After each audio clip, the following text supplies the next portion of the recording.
These are acknowledged prayers given by the Acharyas. So very quickly we can connect with the Supreme Lord through the prayers of the Acharya. So let us in this spirit try to connect.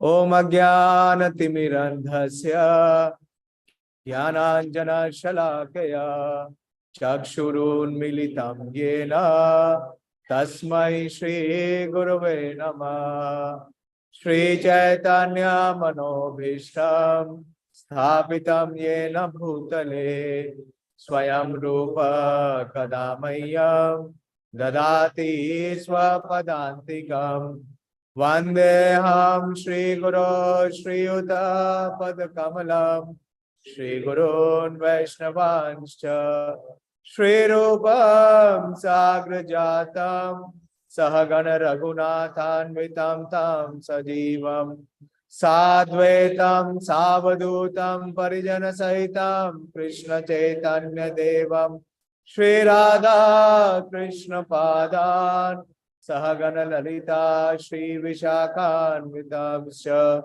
He Krishna Karuna Sindhu Dinabandhu Jagatpate Gopesh Gopika Kanta Radha Kanta Namostute Tapta Kanchana Gaurangi Radhe Vrindavaneshwari Rishabhanu Sute Devi Pranamami Hari Priye Vancha Kalpatarubhyascha Kripa Sindhu Vacha Patitanam Pavanebhyo Vaishnavebhyo Namo Namah Jai Shri Krishna Chaitanya Prabhu Nityananda Shri Advaita Gadadhar Shivasadi Gaura Bhakta Vrinda Hare Krishna Krishna Krishna Hare Hare Hare Ram Ram Hare Hare Namo Vishnu Padaya Krishna Preshaya Bhutale Srimate Bhakti Vedanta Swaminiti Namine Namaste Saraswate Deve Gauravani Pracharine Nirvishesha Shunyavadi Paschatya Deshitarine Sarthayam Arjunasyado Purvan Gita Mritam Dado Lokatraya Upakaraya Tasmai Krishnatmane Namaha. So this Bhagavad-Gita, why Krishna spoke? He agreed to become the chariot driver. Just imagine the Prime Minister or the President becoming a car driver. Has it ever happened? Material world, it never happens. But this is the real love and compassion of the Supreme Lord. Towards whom? Towards us. Those who are born in this human form of life. Why? Because the person who drives, he takes us to the right destination, isn't it? When you board a bus or when you board a flight, you are assured that you will reach the destination, isn't it? Do you go and ever check with the driver? Do you know the place? Do you know the route? Do you have a Google map or not? You don't doubt. Yeah. So for us in this material world to be able to reach to our final destination, the spiritual bodies, the spirit soul to reach the spiritual world, the Supreme Lord himself becomes the chariot driver of Arjuna to give this divine knowledge of Bhagavad-Gita. Sarthayam Arjuna Sayado. Why? Why he became the chariot driver? To be able to speak this divine wisdom and knowledge of Bhagavad-Gita. Kurvan Gita Amritam Dadao. If he would not have become the chariot driver, this knowledge of Bhagavad-Gita would have never been revealed. And what is the purpose? He wanted to enliven and educate Arjuna. Not only Arjuna. Lokatraya Upkaraya.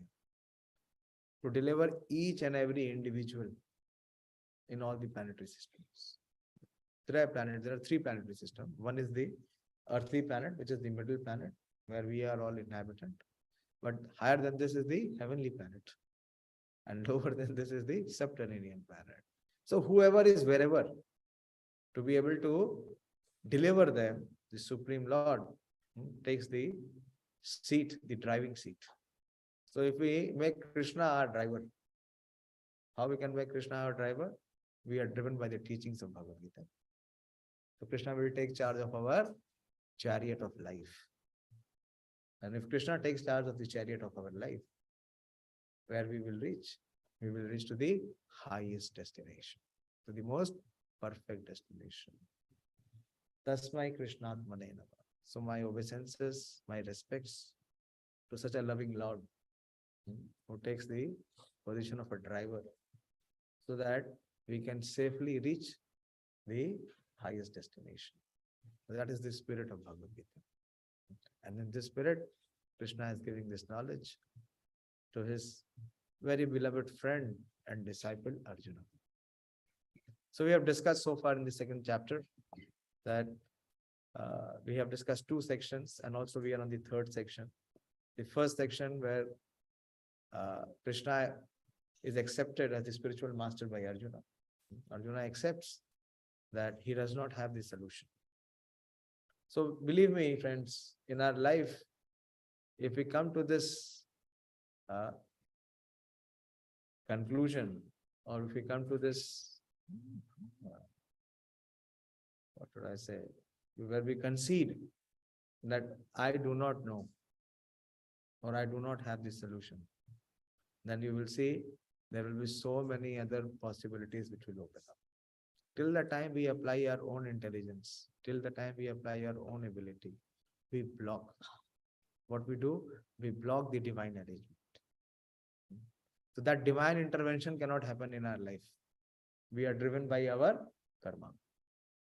Whatever we have acted in our past life will be forced to be pushed in that path of karma, both auspicious and inauspicious.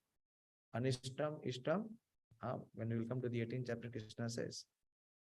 So Anishtam means which is unfavorable, and Ishtam means which is favorable. So we will receive the mixed reactions. That is why you see our life, we are being tossed. Sometimes we have the pleasure, and most of the time we feel the pain. So how to come out of the situation when we allow Krishna to be in the driving seat? So Arjuna allowed that. You see, Arjuna is very, very commendable. He has many merits. One of the greatest merit, he allowed Krishna to drive and dictate. Both. To drive means to dictate also. And Arjuna submits to Krishna and he says that Shishyasteham. And I do not know. Nahi prapashyami mama panudhyat yashoka mukchoshanam indriyana. So you decide. You please tell me what to do. So that stage or that statement is glorious. When the jiva can come to this realization that he does not know. But entire life he is attempting. This might work, that might work. With a little bit of more luck, with a little bit of more support, I might be able to do it. And his life is uselessly spent in useless labor and struggle. So Arjuna is very intelligent. He allows Krishna to take charge. So that is the first section of this second chapter. That is G, Guru or guide. If you do not have Guru or guide, it is like saying that you have a vehicle or you have a bike, but there is no steering. You don't have a steering.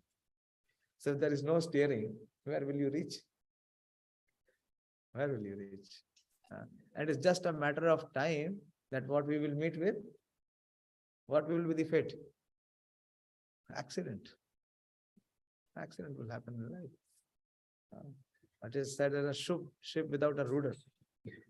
Any one of you who have, traveled on ship, you never. So the ship is controlled by the rudder, or even the plane, the aeroplane. Somehow I happen to be a trainee pilot. So there is a rudder. Rudder gives the direction to the plane. So if a ship is without the rudder, or a car is without the steering, so what is the destination? Where we will reach? Nowhere. So Arjuna is very glorious. Arjuna has many merits. One of the greatest merits is that he allowed Krishna to take charge of his chariot of his life, not just the horse's chariot. Also the chariot of his, the senses are considered to be like the horses.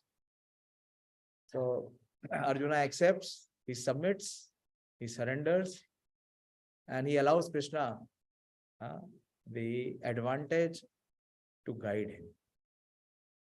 So Krishna speaks the first section, that is the second section of Bhagavad-Gīta, that is knowledge. And Krishna dispels Arjuna's misconception or his inhibition. Very parallel, I was just meditating how to begin the class. So we are all in the situation of Arjuna. Arjuna had many doubts in his heart. Why he does not want to fight? And what kind of fight it is not a normal fight. This is the Dharma Yuddha. And what is he shying with? He does not want to do the Swadharma Acharan. So similarly for all of us, we all know that we must practice the path of Krishna consciousness. But again, we have so many doubts. We have so many misconceptions. We have so many fears. And out of those fears and out of those misconceptions, we don't want to take to the process of Krishna consciousness wholeheartedly. There are so many misconceptions, so many fear that if I practice, what will happen to my career? What will happen to my friends?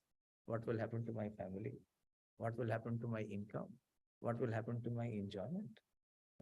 Same, you see, same religion Arjuna is given. So Krishna dispels this. If we practice the path of Krishna consciousness, what is for sure? What is the conclusion of Krishna consciousness? We will be in the happiest position.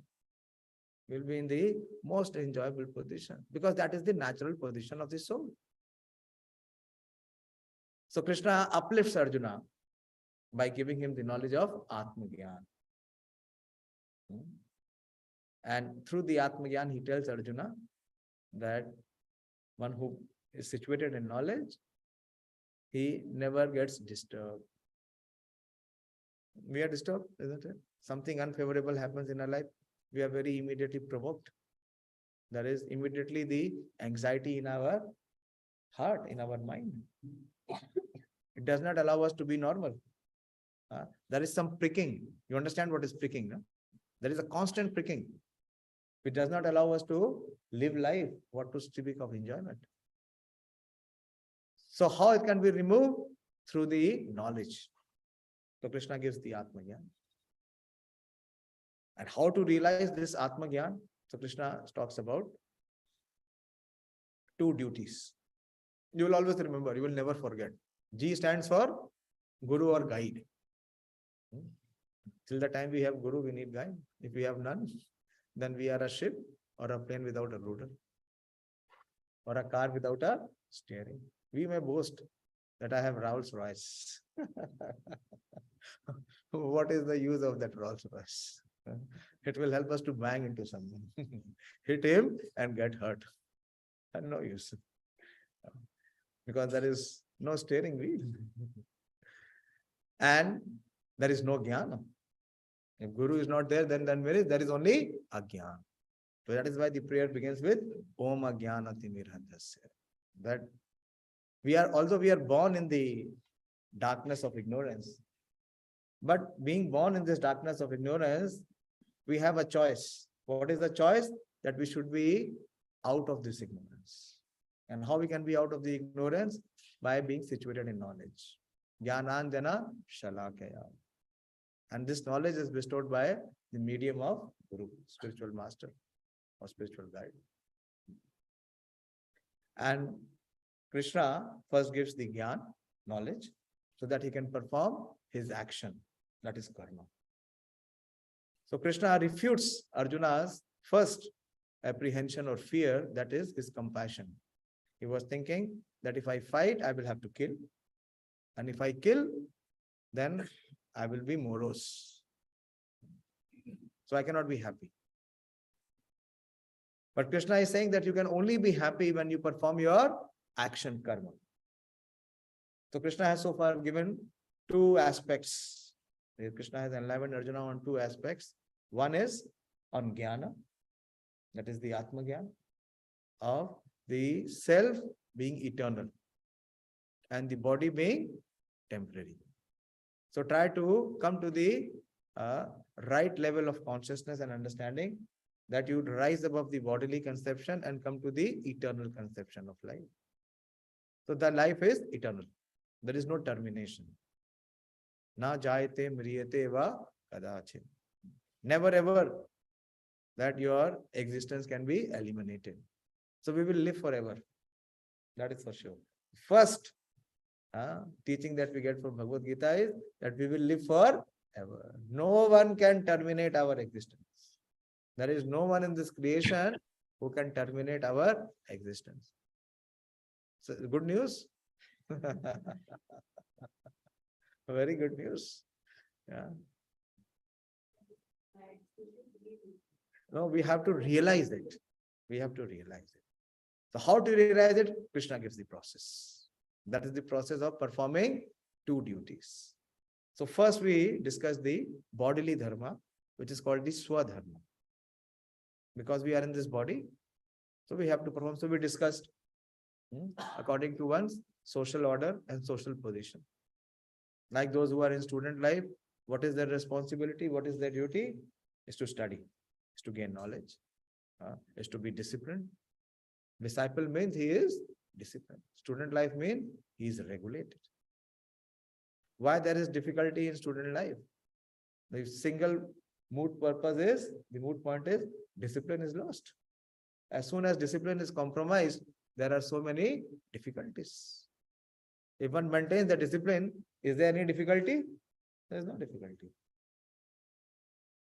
And now Krishna will enliven. So this is the section that we covered last time from 31st verse till 37th verses. So even in this body, one wants to enjoy. Everyone wants to enjoy in this body. But what is the sutra? What is the code? What is the secret? One has to perform his duty, his bodily dharma. If he does not perform his bodily dharma, that is the swadharma or the varnashram dharma, he is not entitled to enjoy. He will suffer. But now Krishna will uplift Arjuna to come to the eternal dharma. That is called the Sanatan dharma. Because the living entity is Sanatan, eternal. So what is that eternal occupation or what is that eternal duty? So Krishna will explain now. This is from verse number 38. So Krishna will combine both now. So far he has given the knowledge and he has given the right course of action. As you see that what is even the scientists accept. What is the third law of Newton? That every action, it has an equal and opposite reaction. So as the force is exerted naturally, what it does, it gives the counter action. So in the 38th verse, Krishna is making Arjuna come to a higher understanding. And through Arjuna, he is uplifting all of us. As a good example can be given, like we have to start to go to school. When a child is asked to go to school, is he interested? He is not interested. Is he interested? No, he is not interested. So what he has to be done? He has to be given some allurement. He has to be given some allurement. You know, have you seen a washerman? Now we don't see the washerman. The washerman has a donkey. He has a species called donkey. And what does the donkey do? He has to carry a lot of load. Why he has to carry a lot of load? Because the washerman, he carries one carrot. Have you seen? He carries one carrot and he keeps the carrot hanging in front of the donkey. And the donkey is thinking that if I carry the load, what I will get? I'll get carrot to enjoy. So the child is sent to a play school. So Krishna first gave Arjuna the allurement of that performing duty on the bodily plane one can enjoy. Now Krishna is elevating him through this combining both Gyan, that is Atma Gyan, and action to come to the platform of yoga. So from this section, yoga will begin. So in the previous section, what Krishna explained from verse number 31 till 37, it was all about Karma-Kāṇḍa, fruitive results. Hare Krishna. So now Krishna is telling Arjuna that how he can come to the realization of soul. Remain seated, be comfortable. Dinesh ji is our good friend and well-wisher. Welcome, Dinesh ji. So this is the 38th verse. So we'll try and take at least a couple of verses. So Krishna says, you are there? This is page number 110. Second chapter, verse number 38. Sukhe dukhe same kritva labha labho jaya jayo tato yudhaya yujasva nevam papam avapsyasi. So Krishna so far he has said that if you fight, hato va prapyasi moksha jitva va bhokshase mahi. So Krishna was saying, that we were discussing, that in any case, Arjuna, you are a winner if you fight and if you get killed. You don't lose. Why? Because you'll be promoted to the heavenly planets. So the enjoyment in the heavenly planet is million times more than the earthly planet. So don't worry. Even if you lose and if you get killed, there is no loss. You'll have greater opportunity to enjoy. And if you fight and you win, then of course you will win the kingdom to enjoy. So in both cases, you are a winner. So that is why Krishna says, Tatma Uttishta Kaunteya Yuddhaya Kritnishtaya.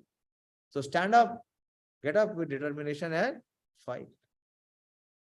So that was for personal gain. That was for personal enjoyment of Arjuna.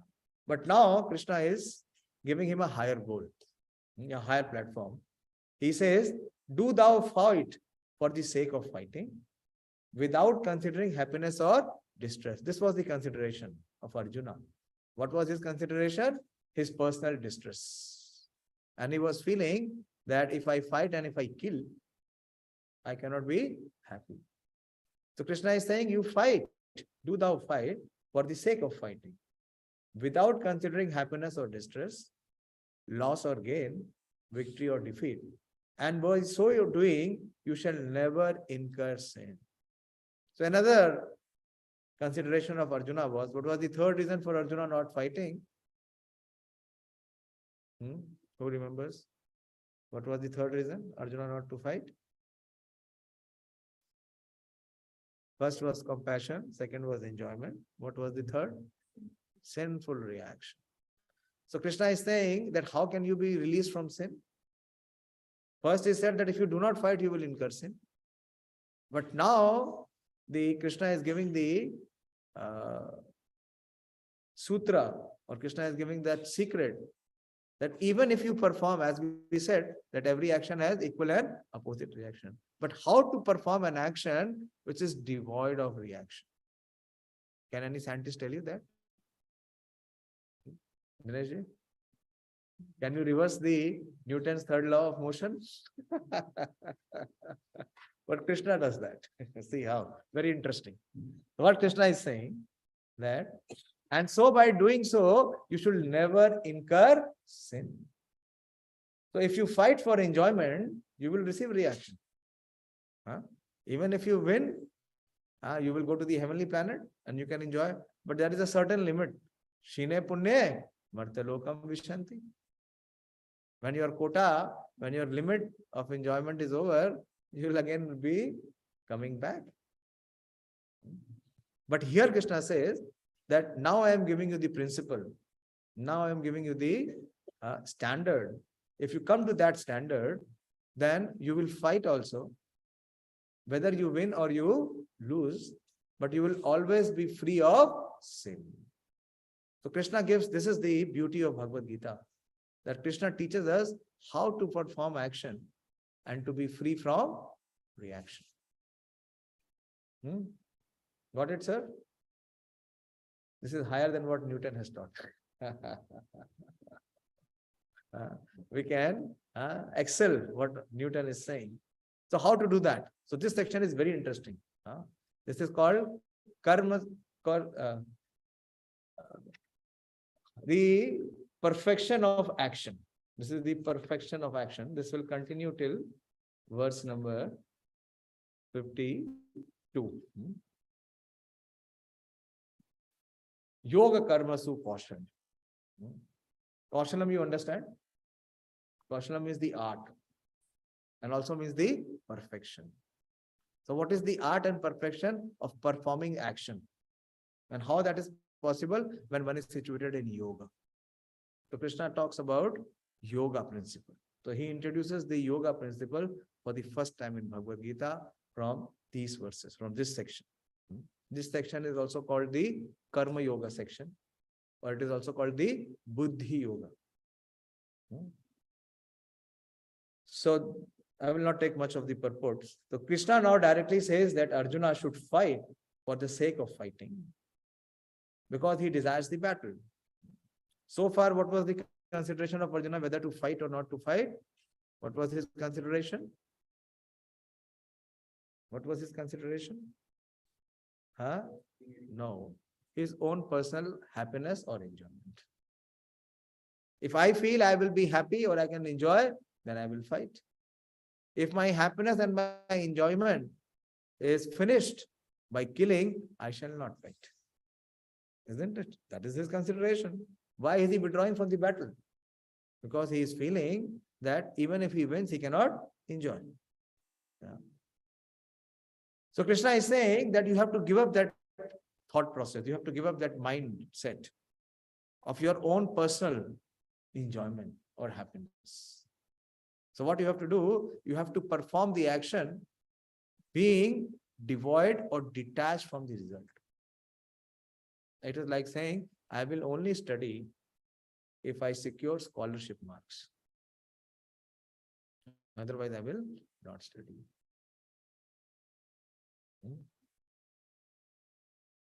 For a student, is this the right thought? No. We must study. We should put our best effort, whatever may be the result. The duty of a student is to study. So Krishna is bringing Arjuna uplift from the level of enjoyment to come to the platform of duty. Krishna will introduce the conception of Nishkam Karma. So previously the section was Sakam. Sakam means that he wanted to enjoy the results. Whether I die or whether I win, in both cases I should enjoy. If I enjoy, then I will act. Otherwise, I don't want to act. But now Krishna is giving the higher principle of Nishkam Karma Yoga. He is combining knowledge and how to use that knowledge in performing action. Action which does not bring reaction. That is free from reaction. So Krishna is saying, there is no consideration of happiness or distress, profit or gain, victory or defeat in the activities of Krishna consciousness. So this is a difference between karma and Krishna consciousness. You all know that you come to this session. ISKCON means for International Society for Krishna Consciousness. So in Krishna consciousness, this is the consideration. Consideration is neither for own happiness nor distress, nor for loss or gain, nor for victory or defeat. We have to perform the action as we are told or as we are guided, irrespective of whatever is the outcome. That everything should be performed for the sake of Krishna is transcendental consciousness. So Krishna consciousness is transcendental. Why? Because the consideration is not the self. The self is substituted by the Supreme. Everyone in this material world, why is he acting? He is acting only for his own happiness, for his own enjoyment. But in Krishna consciousness, who is in the center? The Supreme Lord. The Supreme Lord is in the center. So there is no reaction to material activities. So this is the secret. That if one acts on behalf of Krishna, then there is no reaction. I'll give you some practical examples to understand. Like a soldier who is fighting on the front. Huh? We have so many conflicts in war, China, Pakistan, even with others. So the soldier who is there on the front, what he does? On the opposite side of the army, he kills. But is he punished? He is rewarded. Why? Because there the law and regulation of the land does not apply. If you come within the country and if you kill someone, will you be rewarded? No, you will be punished. I'll give you another example. A judge who is sitting in the court, he gives punishment. He even gives people to be hanged. But does he take the reaction of his killing? A doctor who performs operation, sometimes the patient is killed. Does he get the reaction? No. Why? What is the difference? What is the difference? The difference is not acting on his own pleasure. He is acting as he has been asked to act. You getting the point? So similarly here, Prabhupada is saying that he who acts for his sense gratification, either in goodness or in passion, is subject to the reaction, good or bad. But he who has completely surrendered himself in the activities of Krishna consciousness is no longer obliged to anyone, nor is he debtor to anyone, as one is in the ordinary course of activities. So Prabhupada quotes the verse from Srimad Bhagavatam. Devarishi bhutapta nirnam pitrinam na kinkaro nayam rinicha rajan sarvatmana ye sharanam sharanyam gato mukundam pariharta kartum. Anyone who has completely surrendered unto Krishna. What does it mean to surrender to Krishna? Is to act according to Krishna. Simple. The process of surrender is not to put our happiness and our enjoyment in the driving seat. How we can have Krishna as the driver? When what Krishna desires or his representative desires, we act. Simple. And if we perform that action brings us no reaction. Rather, that action liberates us from the material reaction. So Prabhupada says that this is an indirect hint. You see the last two lines? That this is an indirect hint given by Krishna to Arjuna in this verse, and the matter will be more clearly explained in the following verses. So now Krishna gives this shift. So this is the turning point in Bhagavad-Gīta. So now Krishna is talking about yoga, the principle of communion or connection with the Supreme. So how connection with the Supreme can happen? One we said is by prayers. But prayers means that Krishna gives us the opportunity to perform service or action. How that action is to be performed, now Krishna will explain. That is this section of Bhuddhi-Yoga.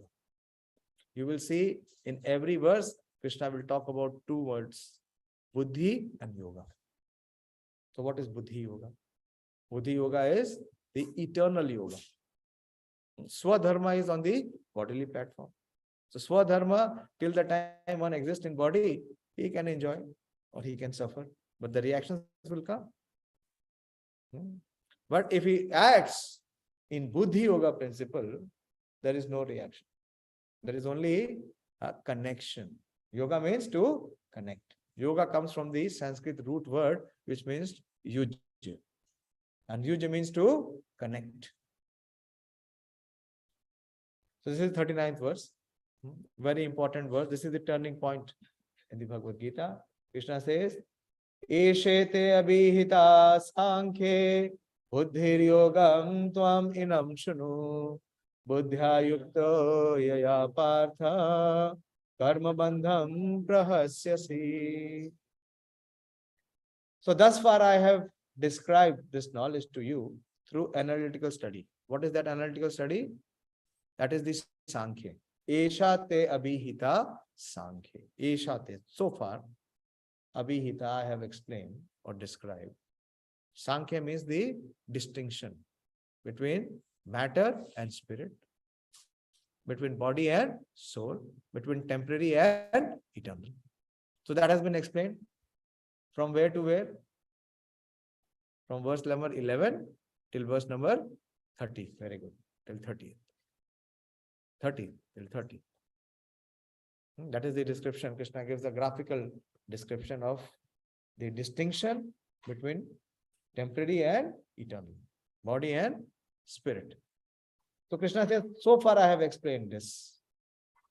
But now I want to elevate you or enliven you where Buddhi-Yogam Tvam Ivam Shunu. But now I will give you the principle of Buddhi-Yoga. What is Buddhi-Yoga? We will try to get an understanding. And how that Buddhi-Yoga begins, that is also very revolutionary.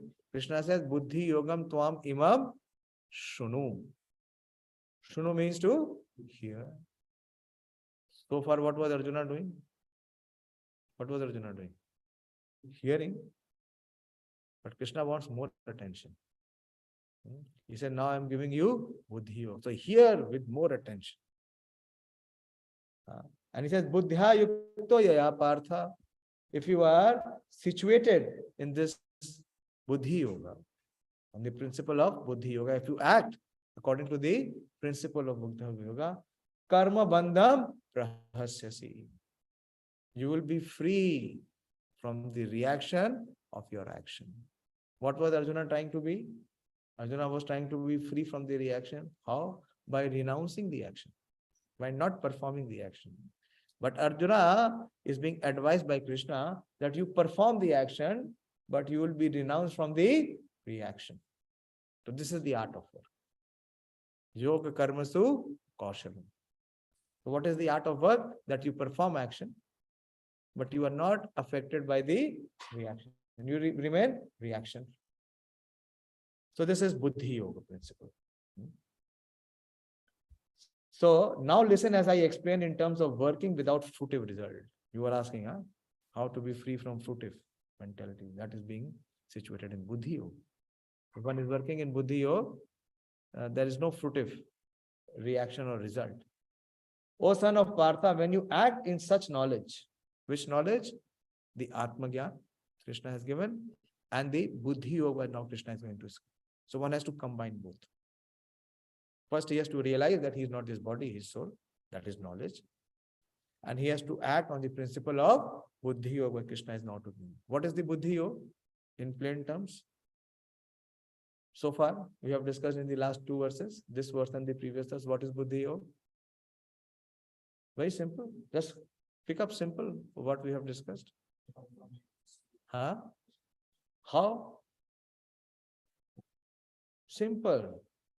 We have to perform without considering our own happiness or distress, loss or gain, victory or defeat. That means no personal consideration. To the extent we are performing action for our own personal gain or our personal happiness, till the time we will be inflicted by the result and the reaction both. To the extent we are trying to enjoy the result, we cannot be free from the reaction. Please try to understand this principle. If we become selfless in performing the action, how we are selfless? That we do not care for the result. To that extent, we will be liberated. We will be free from the reaction of our action. So, Prabhupada says, here you see, that Sākhya means that which describes things in detail. I'm reading from the purport, second line. And Sākhya refers to that philosophy which describes the real nature of the soul. So that has been described, from verse number 11 to 30. And yoga involves controlling the senses. So how one can perform Buddhi-Yoga? The first item in Buddhi-Yoga is Indriyartheshu Vairagya. Vairagya. See, this is how knowledge is there. The progression in Bhagavad-Gīta. It is there. So Krishna has assimilated that. The first thing, the yoga means to connect with the Supreme. Another aspect of yoga is to control one's senses. Who can connect? One whose senses are controlled. That is why they are called Goswamis. They are always connected. But a Godas is always disconnected. He can never connect. Arjuna's proposal, now see very clearly.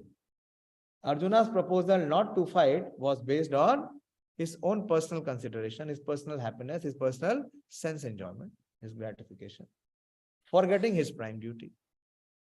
He wanted to cease fighting because he thought that by not killing his relatives and kinsmen, he would be happier. So he wanted to run away from the battle. He did not want to fight. He did not want to perform his duty, thinking that if I don't fight, if I don't kill, I'll be happier. Can he be happier? No. How? He'll be inflicted by sin. What is the sin? Not performing his duty. So he is thinking he'll be happy. That is why in this entire world, everybody is thinking he'll be happy. But what will be the result? He will suffer more. His suffering will only increase. Because this is the principle everybody is trying to catch. And second, what is he thinking? That because he thought not by killing his relatives and kinsmen, he would be happier than by enjoying the kingdom after conquering his cousins and brothers, the son of Dhritarashtra. In both ways. What are the both ways? In conquering, what is his consideration? Personal happiness. And in quitting from the war, that is also his personal. In both cases, in both ways, the basic principle was for sense gratification. Happiness derived from conquering them, and happiness derived by seeing his kinsmen alive, both on the basis of personal sense gratification, even at a sacrifice of wisdom and duty. This is what the entire world is doing. And we are so foolish that we still want to copy them. Exactly, that's why the example of Arjuna is there. Everyone is just increasing the reaction of his action. And what is the reaction? Sinful. Why? Because one is failing to perform his duty, both Swadharma and Sanatana. So we should not be enamored by the foolish people who are going to glide down to the hell. And what hell? Their life itself is hell. You see their life, what life they live. Such insecure life. They do not trust even one person in this planet. Do they trust? Husband-wife relationship, is there any trust? Father-son relationship, is there any trust? Can they share their bank account? Can they share their email password? They will not even share the mobile phone password. They are so insecure. So here, Krishna therefore wanted to explain to Arjuna that by killing the body of his grandfather, he would not be killing the soul proper. And he explained that all individual persons, including the Lord himself, are eternal individuals. So we have explained this. We have discussed this in detail. So we'll see the next verse, the next paragraph you see. This is the next paragraph on page 112. Arjuna has already accepted Krishna as his spiritual master by surrendering himself unto him. Shishyasteham shadimam tvam prapannam. Consequently, Krishna will now tell him about the working process in Buddhi-Yoga or Karma-Yoga. So what has been added now? What is the principle of yoga? Yoga has been added. Yoga means connection. And how the connection is? When we are performing the action for the satisfaction of the Supreme. That is called selfless. So the self is not there in the center. The central position has been taken by the Supreme. So the self is less. The practice of devotional service only for the sense gratification of the Lord. This is called the principle of Buddhi-Yoga. Buddhi means intelligence and Yoga means connection. So when we are guided by the superior intelligence, when we do not apply our own lusty intelligence, because our intelligence is always interested in our own happiness, in our own enjoyment. This Buddhi-Yoga is clearly explained in the chapter 10, verses 10, as being direct communion with the Lord, who is sitting as Paramatma in everyone's heart. But very important, but such communion does not take place without devotional service. So this yoga will not happen with anyone and everyone. It can happen only with those who are performing devotional service. One who is therefore situated in devotional or transcendental loving service to the Lord, or in other words, in Krishna consciousness, attains to this stage of Bhuddhi-Yoga by the special grace of the Lord, not otherwise.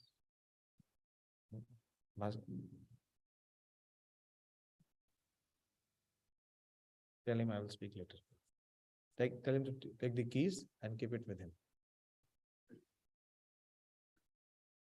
So you see, it is not open for anyone and everyone. But Krishna is explaining this. Why he is explaining this? Because he wants all of us to come to this platform. Otherwise, why is he explaining? And he has made provision that we discuss this. And we understand this thoroughly. Why? Why he has chosen only us? This is by his grace. Prabhupada is right. By the special grace of the Lord. The Lord says, therefore, that only to those who are always engaged in devotional service out of transcendental love does he award the pure knowledge of devotion in love. So what is Bhuddhi-Yoga? This is knowledge of pure devotion. One who acts, who performs his action to please Krishna. In that way, the devotee can reach him easily in the ever blissful kingdom of God. So you please read. I will not be able to go through the entire purports because I have to cover also. And there is some homework. So you all read, you all try to understand. So then Prabhupada says in the last para, he says, one should therefore understand that Bhuddhi-Yoga means to work in Krishna consciousness. So this is higher than the platform of karma. It is Karma-Yoga or Bhuddhi-Yoga. Bhuddhi-Yoga is even higher than Karma-Yoga. In the full bliss and knowledge of the devotional service. One who works for the satisfaction of the Lord only, however difficult such work may be. Last time we discussed. For duty, we do not have to consider whether it is convenient or it is inconvenient, whether it is to my liking or to my disliking. Whatever may be the situation, one has to perform. So however difficult work may be, is working under the principles of Bhuddhi-Yoga and finds himself always in transcendental bliss. By such transcendental engagement, one achieves all transcendental understanding automatically. So how we will receive the knowledge of Bhagavad-Gīta? When we act on the principle of Bhuddhi-Yoga. Otherwise, it will never come. It will never ever come. That is why it is such a big secret. What secret? It is open. Everything is in front of us, but still we cannot access it. Prabhupada gives the example of honey. We discussed many sessions back. One purport is Prabhupada is writing. You see honey? Honey is very tasty. It is sweet. But if you try to taste the honey from the bottle which is closed, what taste will you get? Can you taste it? Can you appreciate it? No. Similarly here. So this knowledge of Bhagavad-Gīta can only be accessed or received by those who are in the principle of Buddhi-Yoga. And how Buddhi-Yoga begins? When one acts according to the direction of Krishna. Yeah. So there is much difference between work in Krishna consciousness and work for fruitive results. Especially in the matter of sense gratification for achieving results in terms of family or material happiness. Buddhi-Yoga is therefore the transcendental quality of work that we perform. So Krishna has introduced this principle. He has told Arjuna, my dear Arjuna, don't remain on the lower platform of trying to enjoy temporarily. I'll give you the enjoyment which will be eternal, it's permanent. So Prabhupada gave us the higher taste. And what is the advantage of working in Buddhi-Yoga as opposed to working in ordinary work, ordinary action? This is the next verse. Krishna assures. Because we are very fruitive people. Na? Unless and until we receive the reward or the gain, we are not interested. So Krishna gives that what is the biggest reward? What is the greatest gain that you will have if you act on this principle of Buddhi-Yoga? That is the next verse. Neha Vikrama Nasho Asti Pratyavayo na vidyate Swalpamapi asya dharmasya Trahate mahato bhaya. Very beautiful verse. And very, very deep and profound assurance by the Supreme Lord. Just first up, in the beginning of Bhagavad-Gīta, not at the end of Bhagavad-Gīta, where he says, Aham tvam sarva papebhyam. That is, who will live till 18th chapter? One may quit reading Bhagavad-Gīta after second chapter. So in the beginning, Krishna is saying, don't worry, Neha Abhikrama Nasho Asti. Never ever you will be a loser. First up, never ever you will be a loser. That means what? You will always be a winner. How? That swalpamapi asya dharmasya. Even if you perform the principle of Bhuddhi-Yoga in very minute quantity. If you come on this path of Bhuddhi-Yoga and you perform even little action on the principle of Bhuddhi-Yoga, swa-alpa, alpa you understand, is little. And swa-alpa means very little, very minute. So in this path of religion, religious principle of Bhuddhi-Yoga, swa-alpamapi yasya dharmasya, so trahete means that you will be rescued, you will be saved from mahato bhayat. Bhayat means the danger. The greatest danger I will save you.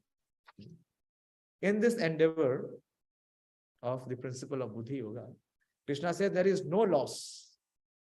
There is no loss means there is only gain or diminution. Diminution you understand? Yeah, that means that it will not depreciate.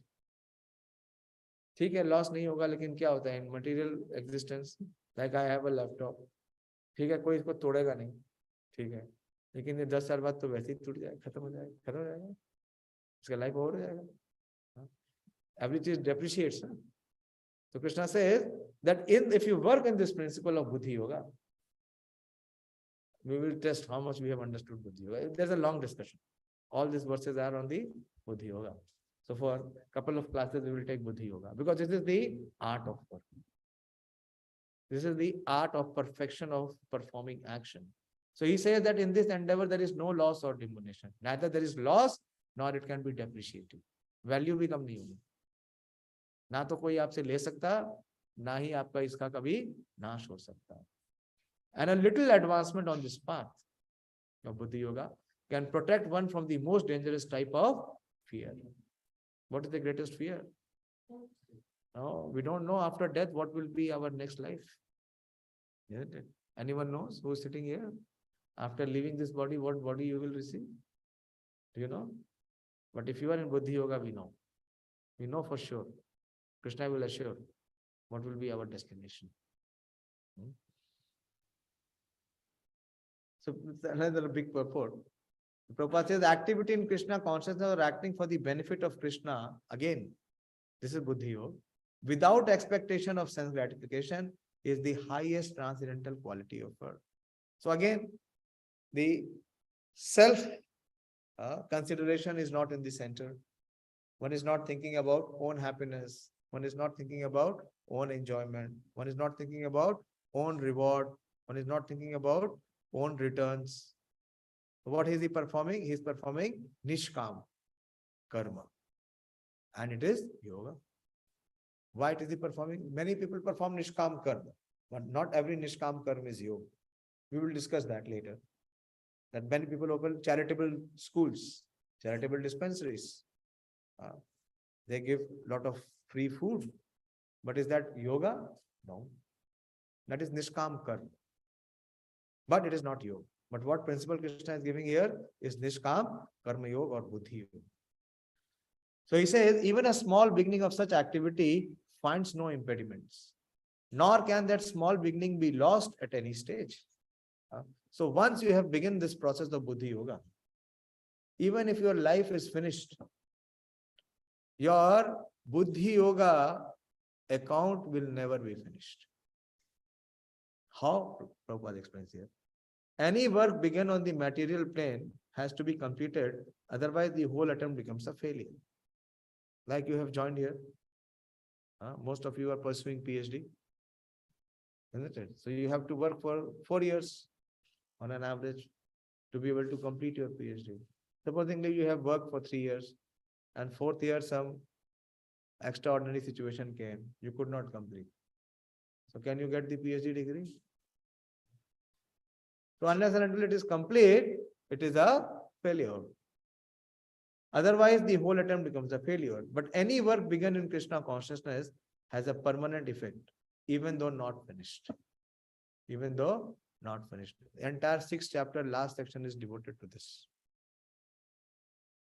The performer of such work is therefore not at loss, even if his work in Krishna consciousness is incomplete.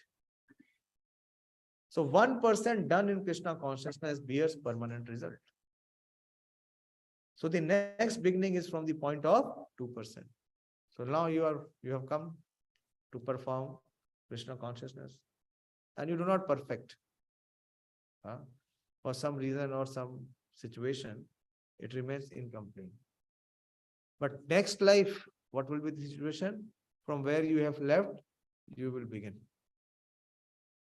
Now you have completed your 3 years in PhD. Next life, can you start from the 4th year? Will IRI admit you? Last life I did 3 years. So now I have to be admitted in the 4th year. Will it happen? No. And it is happening in Krishna. We have so many examples. I'll first read. Yeah. So 1% done in Krishna consciousness bears permanent results. So the next beginning is from the point of 2%. Whereas in material activity, without 100% success, there is no profit. So we see in Krishna consciousness, many new people come. I know of one person personally. I have personal experience. I have personal experience of many, but I'll talk about one outstanding. He was a Brazilian by birth, Gustavo Morris, and I met him personally. And he was in the army, young, very young Brazilian soldier. He was just 22 or 23. So, in the army, when you are young, so people are very adventurous. They are very adventurous. They want to explore something which is unexplored. So, entire year he was working and he used to get 1 month leave. People, why do people work? In foreign countries, people work from Monday till Friday and they get paid on Friday. And what they do? Saturday, Sunday, whatever they have earned, they spend. And why they have to come back to work on Monday? Because money is finished. Happening in India also. I see many people now. This credit culture has come. They want to spend and then they are trapped. So anyway, so this Gustavo Morris, so while he was working in the Brazilian army, what he used to do, that whatever money he used to save during the year, so that 1 month he would spend. So how he would spend? He would go alone to a remote country where he did not knew anything about that country. Adventure. Adventure तभी है ना, जब कुछ जानते नहीं, कुछ पता भी नहीं. So 1 year he came to India, not knowing anything about India. From Brasilia, what is the capital of Brazil?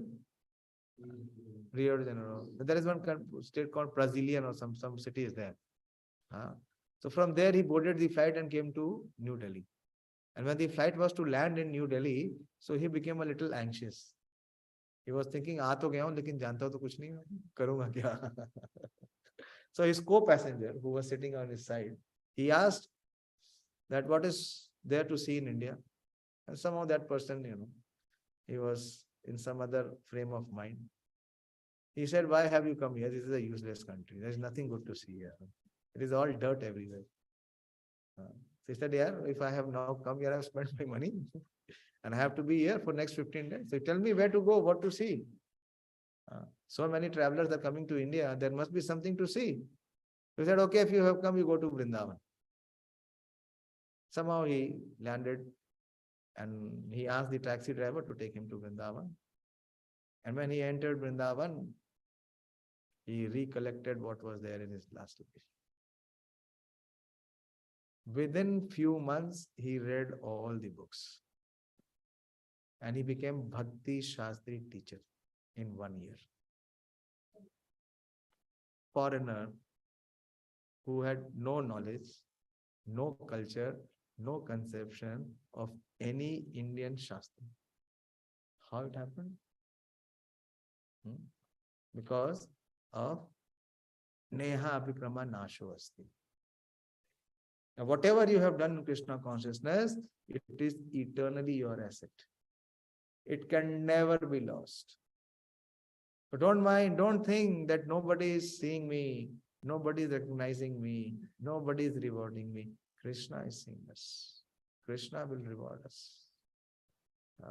Krishna says in the 6th chapter, when we come to the 6th chapter, so Krishna will assure this principle. He says in the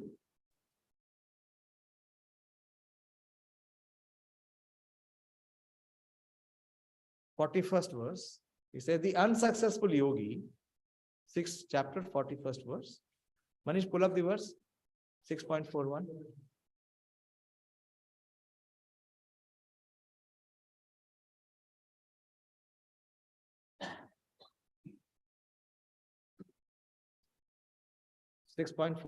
Krishna says, the unsuccessful yogi, after many, many years of enjoyment on the planet of the pious living entities, is born in a family of righteous people or in the family of rich aristocracy.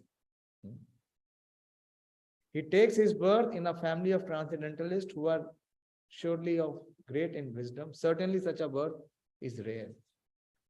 Further in the 41st verse, he says, by virtue of his divine consciousness of his previous life, Purv Abhyasena Teneva. Come to 44th verse. You have been a little slow. I have moved ahead. Come to the 44th verse. So what he has done? Purva Abhyasena.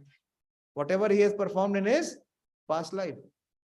By virtue of his divine consciousness of his previous life, he automatically becomes attracted to the yogic principle, even without seeking them.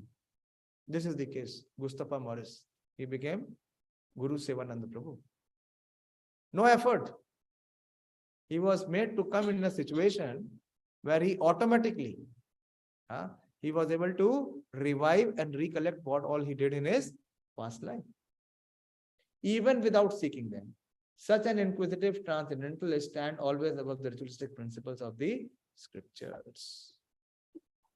Somehow I got to meet him, and I was also in Mayapur Institute. I was doing the Bhakti Shastri training course, teachers training course, and he was also attending. And then he came to Delhi also, and then he met me. And so I asked him how you came to Krishna consciousness, and he shared with me. So many cases. We see so many newcomers coming. They pick up Mridanga and start to play. And while others are practicing their entire life, they cannot play.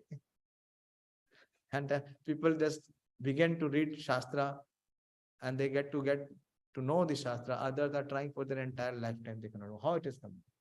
It is coming from their previous lives. So most of us, those who are practicing Krishna consciousness, this is not for the first time.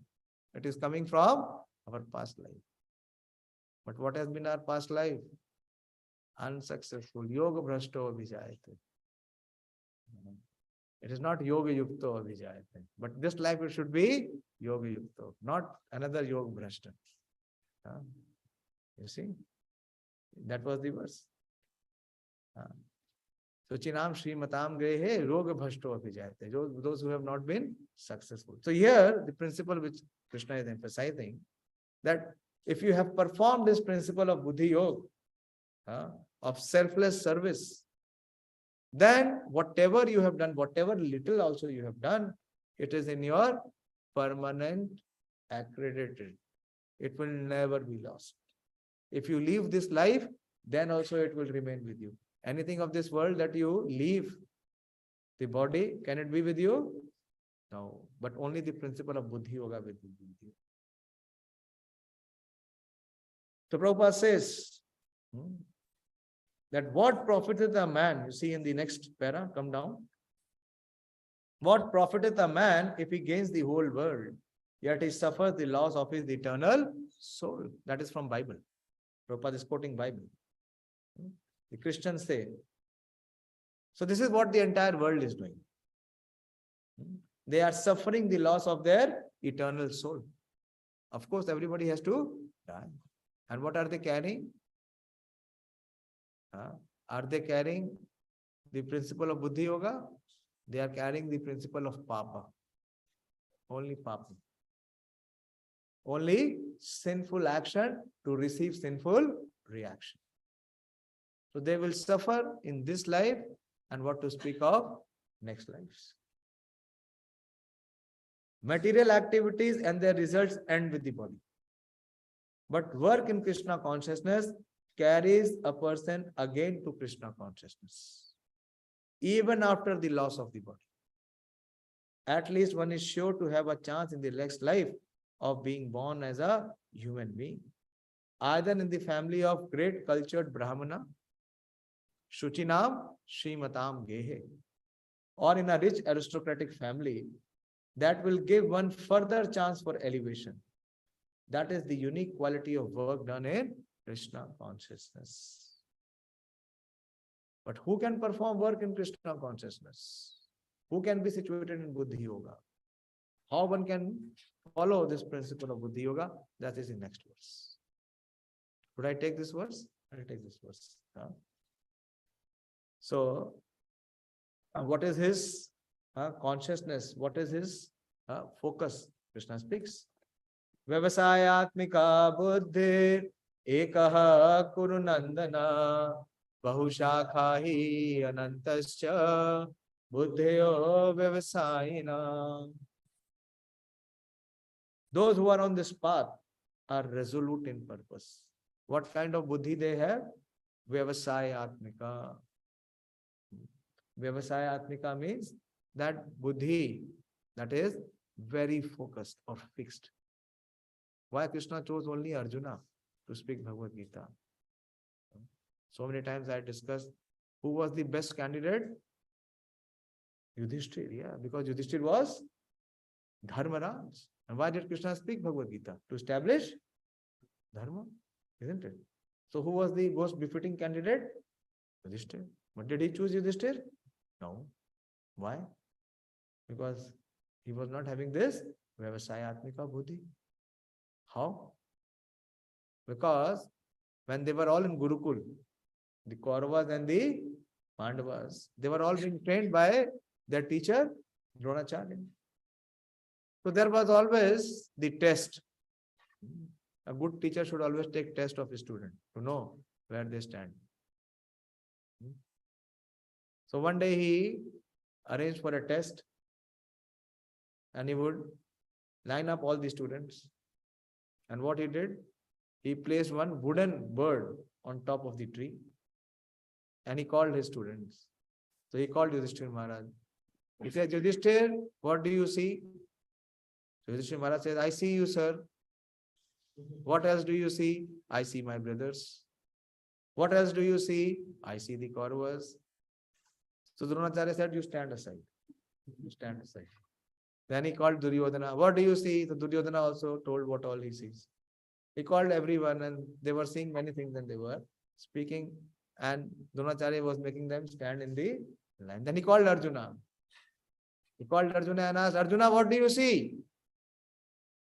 Do you see me? He says, no, sir. He says, do you see the Pandavas? He says, no, sir. Do you see the Kauravas? No, sir. Do you see the tree? No, sir. Do you see the bird? No, sir. Then what do you see? I see only the bird of the earth. And what did Drona say? Shoot. Shoot. And the bird fell down with the eye pierced. Arjuna did not see anything else. That is the razor sharp focus. That is Vyavasayatmika buddhi. Vyavasayatmika buddhi ekaha pununandanam. Those who are in this path are resolute in purpose. And their aim is one. Not even two. Two means deviation, distraction. I want to have spiritual life also, and I want to enjoy material life also. They are not in Buddhi-Yoga. They are in Bhukti, Bhoga. There is no yoga. They are trying to fool Krishna. Is it possible? Not possible. Not possible. Why? Because one who is not focused, what is his situation? O beloved child of the Guru, the intelligence of those who are irresolute is many branched. Bahushaka. An example is given of a river.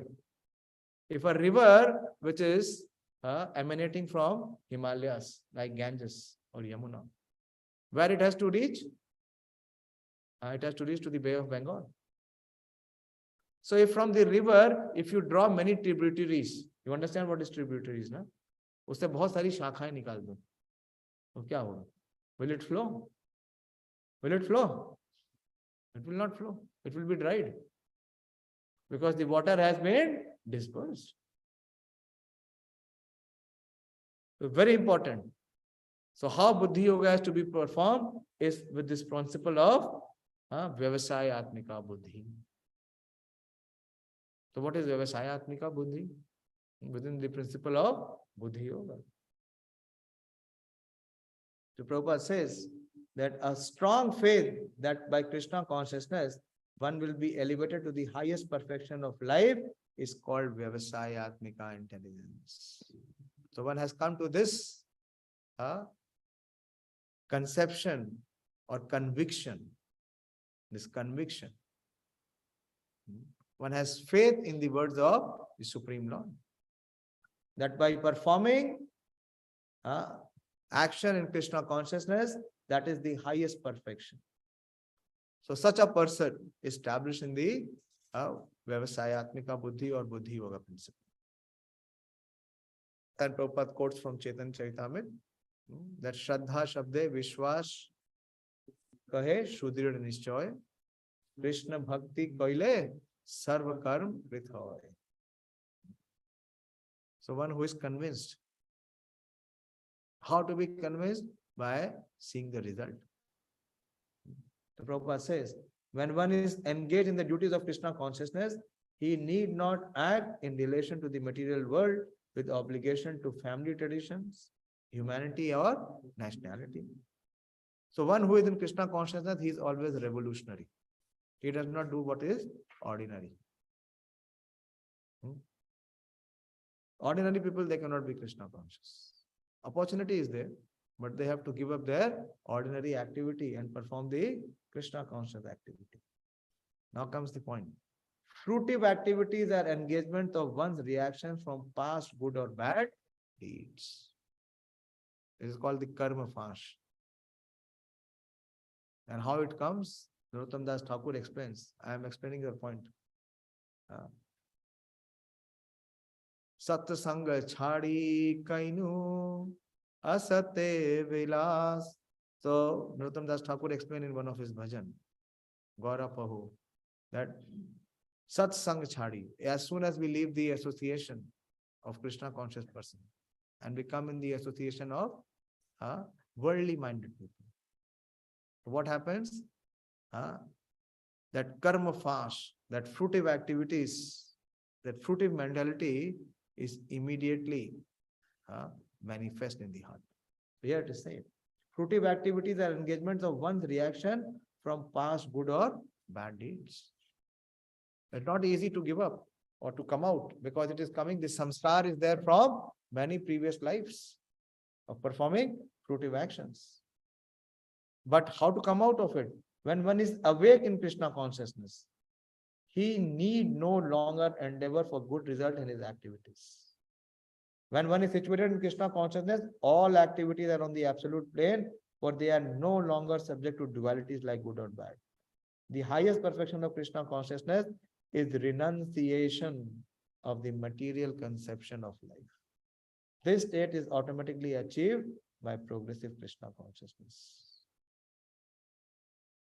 The resolute purpose of a person in Krishna consciousness is based on knowledge. So how to come to this situation of being resolute is by knowledge and by realization. How realization will come? When we act. This is what Krishna is speaking here. Combining the action backed with knowledge. So this section from 31st verse till 37th, Krishna was motivating Arjuna to perform action. But how the action has to be based? Based on knowledge. What is that knowledge? Vasudevam sarvamiti samahatma sudurlabha. A person in Krishna consciousness is a rare good soul who knows perfectly that Vasudeva or Krishna is the root of all manifested causes. And by watering the root of a tree, one automatically distributes water to the leaves, to the branches. So by acting in Krishna consciousness, one can render the highest service to everyone, namely the self, family, society, country, humanity. If Krishna is satisfied by one's action, then everyone will be satisfied. Yasmin Vignate Sarma Midi. That is one verse in the Upanishad which says. But how to perform service? Prabhupada gives in the next para. Service in Krishna consciousness is, however, best practiced under the able guidance of a spiritual master, who is a bona fide representative of Krishna, who knows the nature of the student. Very important. So that is why there has to be a relationship between a disciple and a spiritual master. Because the spiritual master engages the disciple according to the nature of the disciple. Not every disciple is given the same service. Because not nature of every disciple is not the same. Prabhupada is saying here that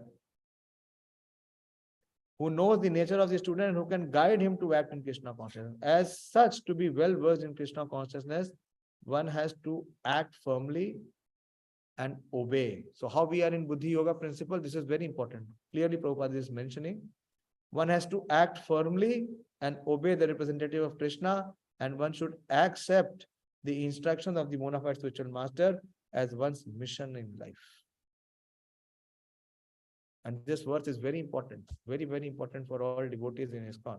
Because after reading the commentary of this verse, Srila Prabhupada made a resolute resolve in his heart to go and preach to the West.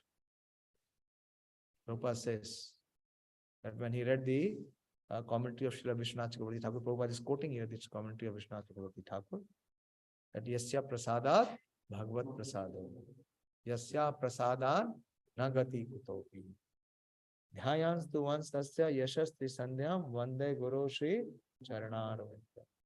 By satisfaction of the spiritual master, the Supreme Personality of Godhead becomes satisfied. And by not satisfying the spiritual master, there is no chance of being promoted to the planet of Krishna consciousness. The whole process depends on perfect knowledge of the soul beyond the conception of body, not theoretically but practically. When there is no longer a chance for sense gratification manifested in fruitive activities. So why fruitive activities is there? Fruitive mentality is there because in the heart there is a desire for sense gratification. This is the cause. This is the cause and this is the result or effect. One who is not firmly fixed in mind is diverted by various types of fruitive activities. So how to be firmly fixed? Prabhupada says, to be well versed in Krishna, one has to act firmly and obey the representative of Krishna. And one should accept the instruction of bona fide spiritual master and one's mission of life. Then he is freed. There is no reaction. Rather, he will be on the platform of liberation. So I'll stop here. It is beyond 9. Tomorrow is Ekadashi. I want to return in time. So Krishna is elevating Arjuna to come to the principle of Bhuddhi-Yoga or Bhakti-Yoga, or the art of performing action which is free from reaction, or that action which gives eternal reward, eternal result. Okay. So I'll stop here and you can ask if there is any question, any apprehension, any doubt. Ask.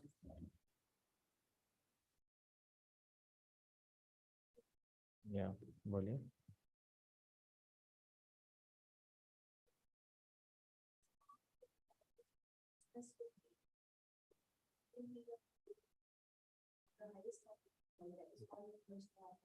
Yeah.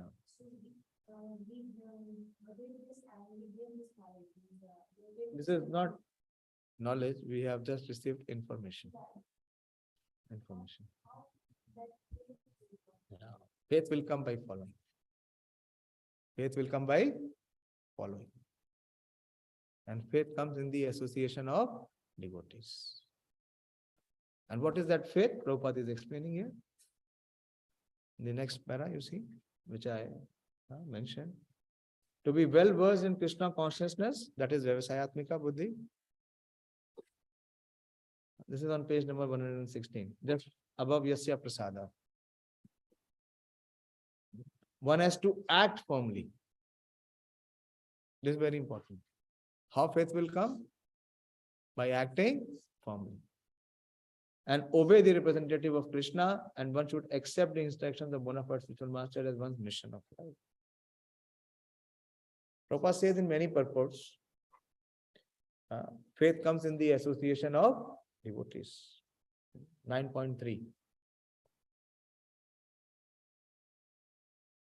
Aprapya mam nivartante mrityu sansar vartmani. Prabhupada starts with the verse with faith. Read the purport.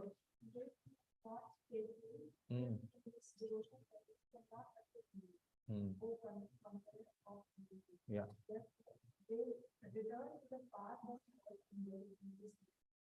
Read the purport.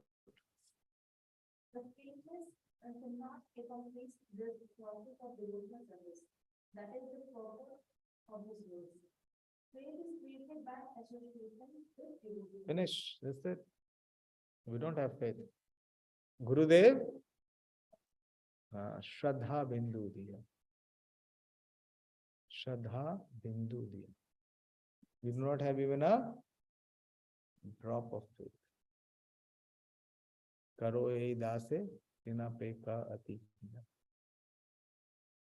So how that faith will come? When we come in the association of those who have faith and those who are following. And with them, what we will do? We will be forced to follow. And as we follow, what we will experience? We will experience realizations.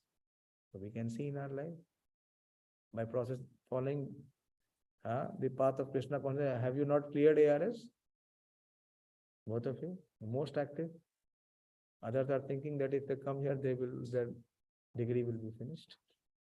What are they doing? Most of them, they have not done any good in their material life, and of course they are devoid of spiritual gain. So what the problem is, one has to give up his own stubborn conception. That is it. So faith will come by following. And faith is generated in the association of devotees. So as we follow, we will see the results. And as we see the results, our faith will develop. It will become deeper. As I was told, when I was deliberating whether should I leave or not, I am the only son. What will happen to my old parents? So the devotee who was counseling me, he said, I take guarantee. Never ever you will be in trouble. By his faith, I could do that. That forget your job. Krishna will take charge. Krishna is saying in Bhagavad-Gīta, Ananyas chintayanto mam vijana paryupasate. Although we are nowhere. See Prabhupada's faith at the age of 70, without knowing anyone, without having any resource, he took such a big risk. He had 2 heart attacks. After reaching New York, he did not say, where is the cardiologist? You just imagine.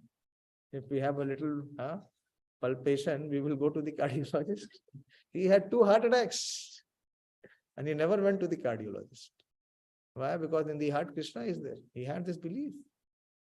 Vasudevam sarvam iti. So how we will have belief then when we follow his word?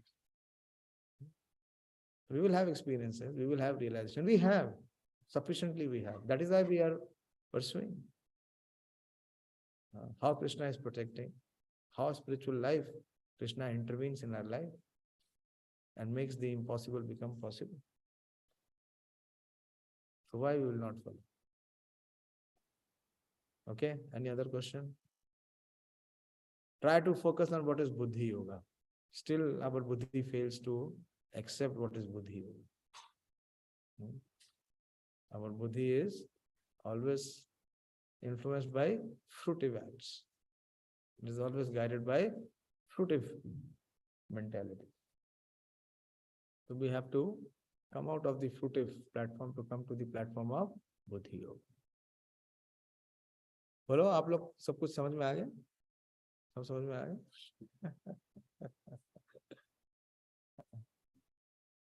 कोई प्रश्न है तो पूछो, घबराओ नहीं. कोई doubt है तो पूछो. पढ़ो आप लोग, कोशिश करो.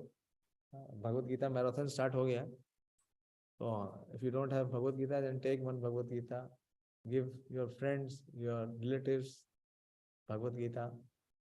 You see what knowledge Krishna is giving.